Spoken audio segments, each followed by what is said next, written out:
in the morning. Welcome back to our channel for another deep dive into the thrilling world of Genoa City. Today is a fantastic day to unpack the latest jaw-dropping twists and turns.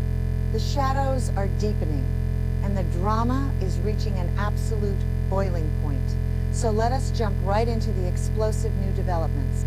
Genoa City has always been a battleground where the most dangerous wars are not fought in towering glass boardrooms, but within the shadowy, complex corners of the human mind. Currently, a deeply sinister and highly secretive conspiracy is unfolding behind locked doors, one that has stripped away the veneer of civility to reveal a terrifying game of psychological chess.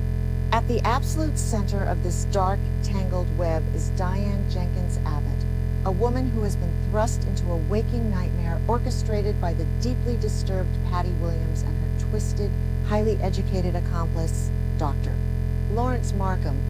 For weeks, viewers have watched in horror as Diane has been held captive, subjected to a relentless and terrifying campaign of mental conditioning, emotional manipulation, and complete physical isolation.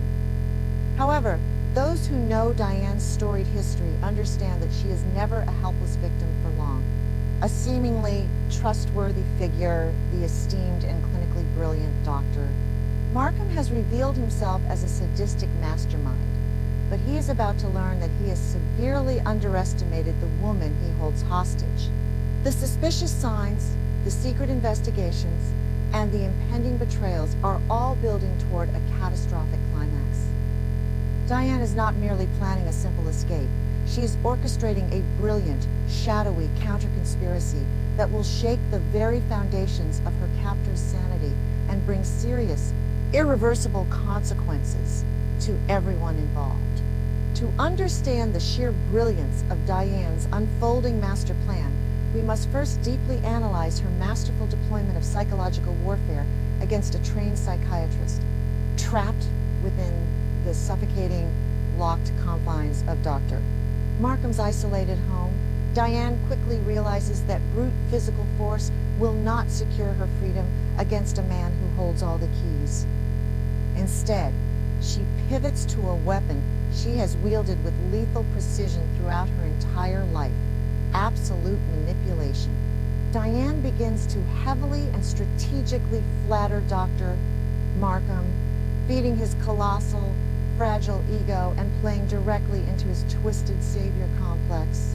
She recognizes that Markham views himself not as a cruel captor, but as a brilliant, misunderstood healer who is solely capable of fixing her broken psyche. By feigning a deep, profound admiration for his intellect and his clinical methods, Diane begins to systematically lower his heavily guarded defenses. She takes her masterful performance a step further by delicately asking him if it is common for a patient to develop intense, romantic feelings for their therapist, a classic, textbook case of psychological transference. This calculated inquiry is a stroke of absolute genius. It strokes Markham's vanity, making him believe that his dark conditioning is working perfectly and that Diane is falling helplessly under his manufactured spell. In reality, Diane is weaving a hypnotic, dangerous web of her own, completely blinding the mastermind to the lethal trap she is setting right beneath his nose. While Diane expertly executes her emotional manipulation, she is simultaneously working on practical avenues of escape, though not without a touch of classic soap opera irony that fans have quickly noticed. Viewers have watched with a mixture of intense suspense and vocal frustration as Diane repeatedly attempts to guess the passcode on a locked smartphone she managed to covertly locate within the house. She tries various dates and combinations, desperately hoping to unlock the device and reach out to the outside world for immediate rescue. Of course, as many astute and eagle-eyed fans have pointed out on social media, a locked smartphone can still dial 911 inches in emergency. It is a glaring oversight, perhaps a classic trope utilized by writers to artificially prolong the tension and prevent a premature, easy resolution to the hostage crisis. However, within the context of the narrative, this limitation serves a brilliant purpose. It forces Diane to abandon the hope of a quick, external rescue and rely entirely on her own internal cunning.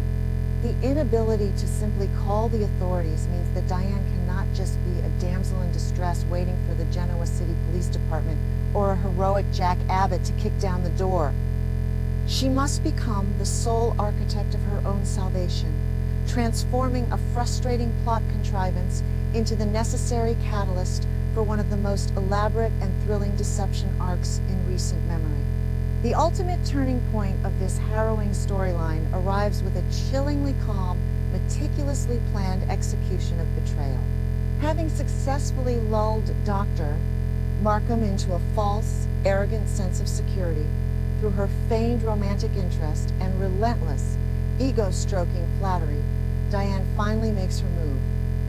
During one of their intense therapy sessions, she manages to secretly acquire a potent dose of heavy sedatives, likely the very sleeping pills she had previously begged him for to combat her staged, agonizing nightmares. With the steady, unflinching hands of a seasoned survivor, Diane covertly slips the heavy tranquilizers into Markham's drink. The tension in this scene is absolutely palpable, serving as a masterclass in suspense as Diane watches the doctor consume the laced beverage. Her face remains a mask of pleasant, submissive admiration, while her heart undoubtedly pounds violently against her ribs.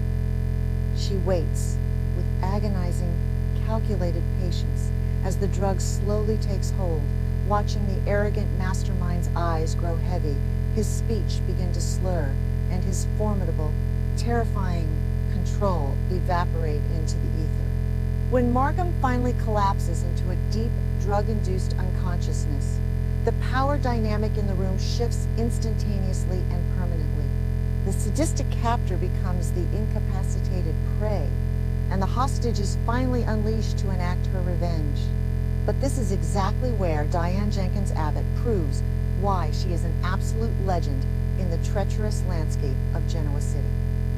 A lesser, more panicked character would simply run for the nearest door, sprinting blindly into the night in a desperate, uncoordinated bid for freedom. Diane, however, deeply understands the gravity and the immense scale of the secret conspiracy she is entangled in. She knows that Patty Williams is pulling the strings from the shadows, and that simply escaping would trigger a massive, immediate, and highly dangerous manhunt, putting her and her family in even greater peril. Diane knows she needs to buy significant time. She needs to profoundly confuse her enemies, turn them violently against each other, and completely control the narrative of her sudden disappearance. Therefore, she decides to stage an elaborate, terrifying fake scenario, transitioning seamlessly from a desperate captive into the ultimate calculating mastermind of her own counter-conspiracy. Diane realizes that to truly defeat a psychological manipulator like Dr. Markham, she must break his mind just as severely as he attempted to break hers. She sets out to create an illusion so convincing, so deeply disturbing, that it will paralyze her captors with fear and utter confusion, giving her the crucial head start she needs to dismantle their entire dark operation from the outside. With Dr. Markham lying completely unconscious, Diane begins the meticulous, chaotic, and highly physical process of staging a catastrophic mental breakdown. She moves through the living room like a vengeful phantom, deliberately overturning heavy pieces of furniture, smashing delicate decorative objects, and violently scattering confidential medical papers and books across the floor. She is painting a vivid, horrifying picture of absolute, terrifying madness. To the untrained eye, the room will look exactly like the epicenter of a violent, psychotic break, a space where a woman finally and completely snapped under the immense, crushing pressure of her captivity. Diane is incredibly careful to ensure the destruction looks entirely authentic, mimicking the erratic, unpredictable physical violence of someone who has lost all touch with reality. This is not just random vandalism. It is a profound, deeply calculated psychological message aimed directly at Dr. Markham's fragile ego. When he finally wakes up, he will not see a clever, resourceful woman who brilliantly outsmarted him. He will see a fragile mind that he pushed entirely too far, shattering his arrogant illusion of control and replacing it with the terrifying realization that his patient has become a volatile, unpredictable danger to herself and others.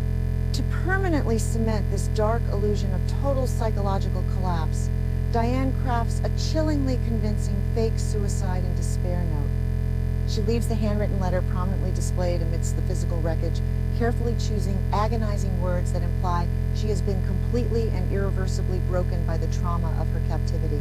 The note heavily hints at a profound, inescapable despair, suggesting that she is a severe danger to herself and has fled into the night in a state of absolute, irredeemable madness. This single piece of paper is a masterstroke of psychological manipulation.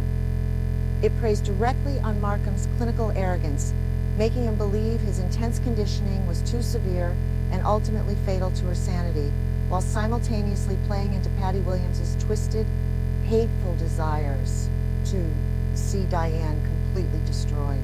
By leaving a note that implies self-harm or a completely erratic, directionless flight, Diane ensures that Markham and Patty will not be looking for a calculating, vengeful woman plotting their imminent downfall.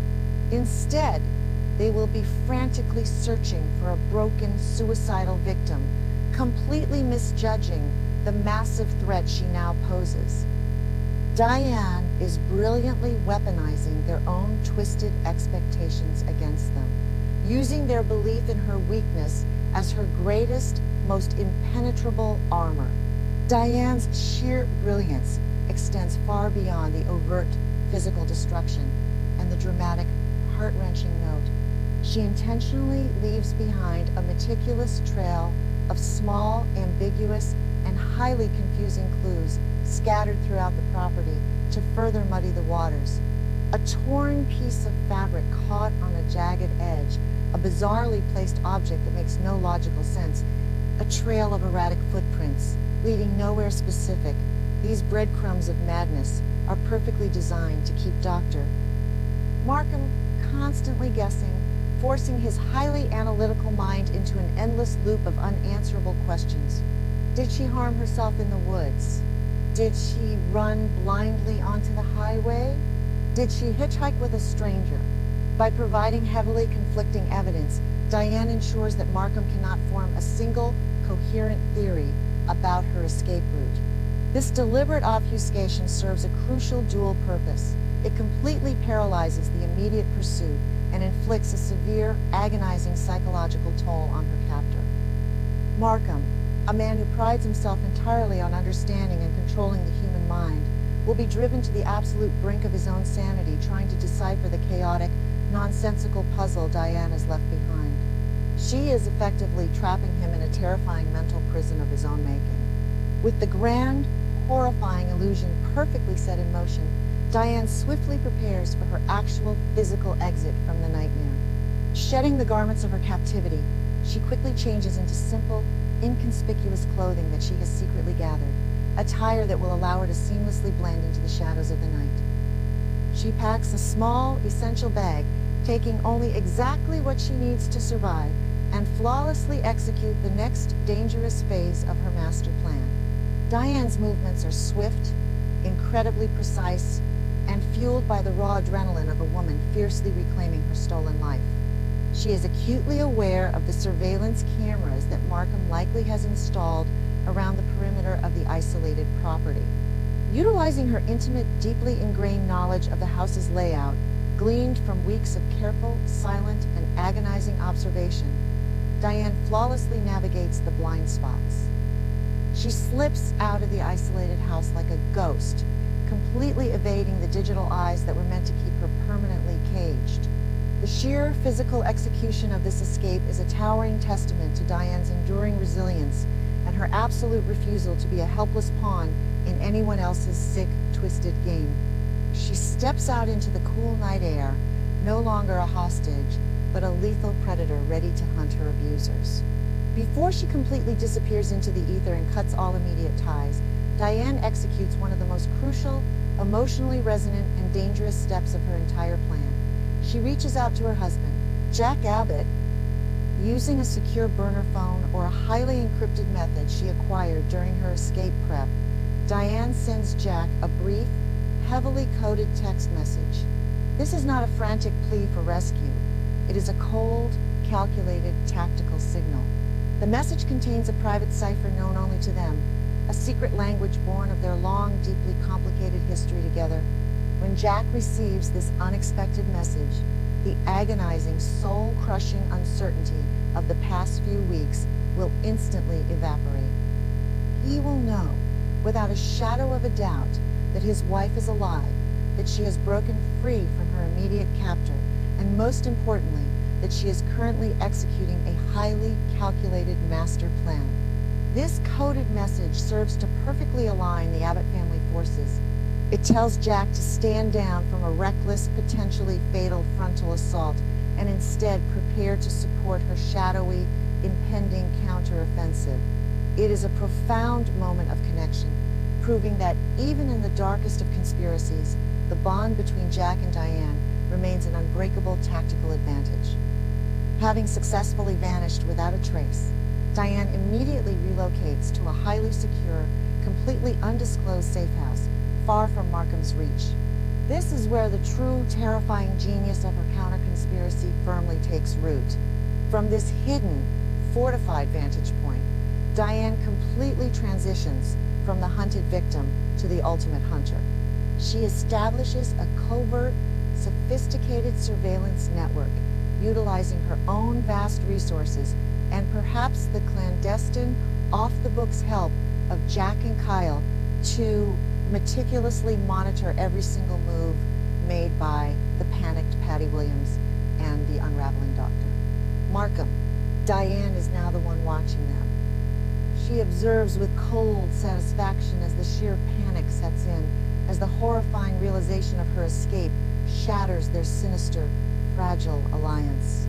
From the absolute safety of the shadows, Diane can clinically analyze their mounting desperation, identify their widening vulnerabilities, and pinpoint exactly where and when to strike next. She has completely and masterfully inverted the power dynamics of the entire storyline. The woman who was meant to be broken and discarded in the dark is now using that very darkness to orchestrate the ultimate, devastating downfall of her enemies, proving once again that she is the most dangerous player on the board. The impending fallout from Diane's brilliantly staged escape will be nothing short of spectacular and utterly destructive for her captors. Imagine the exact moment Dr. Markham finally awakens from his chemically induced heavy slumber. His groggy, blurred confusion will rapidly morph into sheer, unadulterated terror as he takes in the devastated living room, the shattered, ruined furniture, and the chilling, deeply disturbing fake suicide note. His arrogant, clinical facade will instantly crumble as he realizes he has completely lost his prized, captive obsession. The sophisticated psychological mastermind will be rapidly reduced to a frantic, sweating, paranoid wreck, terrified of what his broken patient might do next. Furthermore, when the highly unstable Patty Williams learns that Diane has somehow slipped through their supposedly foolproof fingers, her volatile temper will explosively detonate. Patty's grand, delusional, and deeply sick plan to permanently eliminate Diane and reclaim Jack Abbott will disintegrate into ash before her very eyes. The secret, toxic conspiracy that bound Patty and Markham together will violently fracture under the crushing weight of mutual suspicion, blame, and sheer panic. They will inevitably turn on each other like cornered animals. The serious consequences of Diane Jenkins Abbott's brilliant, shadowy deception will reverberate throughout the entirety of Genoa City for many months to come. By stepping bravely into the shadows and becoming the undisputed mastermind of her own fate, Diane is ensuring that the dark, ugly truth behind this sprawling conspiracy will be exposed entirely on her own terms. When she finally chooses to step back into the light,